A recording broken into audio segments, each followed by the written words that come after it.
আসসালামু আলাইকুম দর্শক, আমার আজকের রেসিপি হচ্ছে রমজান স্পেশাল ছোলা বোনা বা বুট বোনা।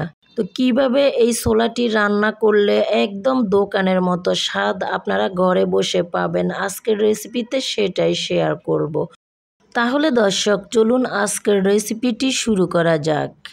এখানে আমি নিয়েছি 1 কাপ পরিমাণ ছোলা, আর এই ছোলাটাকে আমি 1 রাত ভিজিয়ে রেখেছিলাম। এবার আমি কিছু মশলা দিয়ে এই বুটগুলোকে সেদ্ধ করে নেব। 2টি দিয়েছি তেজপাতা, সাথে 2 টুকরো দারচিনি, 4টি সবুজ এলাচ দিয়ে দিলাম, 3 থেকে 4টি লবঙ্গ, আধা চা চামচ পরিমাণ হলুদের গুঁড়া আর পরিমাণ মতো লবণ। তো একটি আলু এভাবে আমি টুকরো করে দিয়েছি। এবার 2 কাপ পরিমাণ পানি দিয়ে এই ছোলাটাকে আমি সেদ্ধ করে নিয়েছি একটি ঢাকনা দিয়ে। তো দেখতে পাচ্ছেন পানিটা কিন্তু এরকম শুকিয়ে নিতে হবে। অনেক সময় দেখা যায় আমরা এই ছোলাটা সেদ্ধ করার সময় পানি দিয়ে সিদ্ধ করে পানিটা ফেলে দিই, এতে করে এর মধ্যে যে পরিমাণ ভিটামিন থাকে সেটা বের হয়ে যায়। তো এভাবে সেদ্ধ করে পানিটা শুকিয়ে নিলে ভিটামিন কিন্তু বজায় থাকে। বুটগুলোকে 1 রাত ভিজিয়ে রাখার কারণে এটা কিন্তু খুব তাড়াতাড়ি সেদ্ধ হয়ে যাবে। তো আমি একটি বুট আপনাদেরকে একটু টিপে দেখাই। দেখুন আলুটাও সেদ্ধ হয়ে গিয়েছে আর বুটগুলোও কিন্তু সেদ্ধ হয়ে গিয়েছে। এর কারণ হচ্ছে এই বুটগুলোকে আমরা 1 রাত ভিজিয়ে রেখেছিলাম।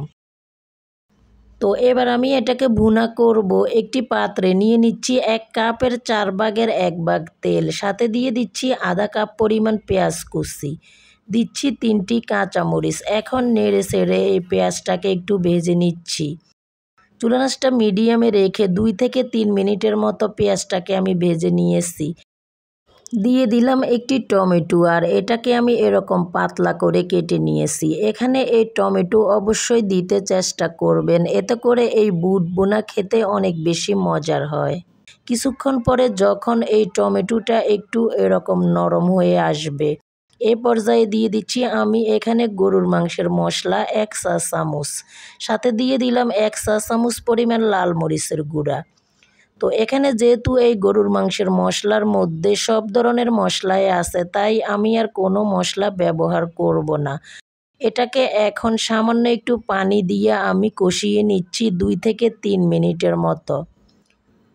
এক সময় দেখবেন যে পানিটা শুকিয়ে গিয়ে তেলটা এরকম উপরে ভেসে উঠবে। এ পর্যায়ে আমি আগে থেকে সেদ্ধ করে নেওয়া সেই বুটগুলো দিয়ে দিচ্ছি, সাথে আলুটাকেও হাত দিয়ে এভাবে ভেঙে দিয়ে দিলাম। এবার এটাকে নেড়ে চেড়ে আমি 2 থেকে 3 মিনিটের মতো কষিয়ে নিচ্ছি। তো এখানে কিন্তু আমি আর কোনো লবণ ব্যবহার করব না, যেহেতু আমি সেদ্ধ করার সময় লবণ দিয়েছি। আপনারা দেখতে পেলেন এখানে আমি কোনো রকম আদা রসুন বাটা ব্যবহার করিনি। আমরা এখানে যেহেতু রাঁধুনি রেডিমিক্স গরুর মাংসের মশলা ব্যবহার করেছি, তাই আদা রসুন দেওয়ার আর কোনো দরকার নেই। এখন দিয়ে দিচ্ছি আমি আধা চা চামচ পরিমাণ চাট মশলা, সাথে দিয়ে দিচ্ছি আধা চা চামচ থেকে একটু কম বিট লবণ, দিয়ে দিচ্ছি 2 থেকে 3 মুঠো পেঁয়াজের বেরেস্তা। তো এবার এটাকে আবারও এভাবে নেড়ে চেড়ে 2 থেকে 3 মিনিটের মতো ভেজে নিচ্ছি। প্রিয় দর্শক, আজকের রেসিপিটি ফলো করে আপনারা যদি এই বুট বোনা রান্না করেন, তাহলে আমি আশা করছি রমজানের প্রতিটি দিনে এভাবে আপনারা বুট বোনা রান্না করে খাবেন। এখন আমি দিয়ে দিচ্ছি 2 থেকে 3 টেবিল চামচ পরিমাণ ধনিয়া পাতা। ধনিয়া পাতাটা দেওয়ার পর আবারও এভাবে একটু নেড়ে চেড়ে মিশিয়ে নিচ্ছি। এবার চুলাটা আমি বন্ধ করে দিয়েছি। ধনিয়া পাতাটা দেওয়ার পর 1 থেকে 2 মিনিটের মতো এটাকে আমি এভাবে নেড়ে চেড়ে মিশিয়ে নিয়েছি। তো এই বুট বোনাটা আমার রান্না হয়ে গিয়েছে। চুলা থেকে নামিয়ে এটাকে আমি পরিবেশন করে নিচ্ছি। তো আপনারা দেখতে পাচ্ছেন এটা দেখতে কতটা লোভনীয় হয়েছে, আর খেতেও কিন্তু মাশাআল্লাহ ভীষণ মজার। তাহলে দর্শক আজকের মতো এখানেই বিদায় নিচ্ছি। যাবার আগে ছোট্ট একটি অনুরোধ, যারা এখনও আমার এই চ্যানেলটি সাবস্ক্রাইব করেন নাই, প্লিজ সাবস্ক্রাইব করে নেবেন। আল্লাহ হাফেজ।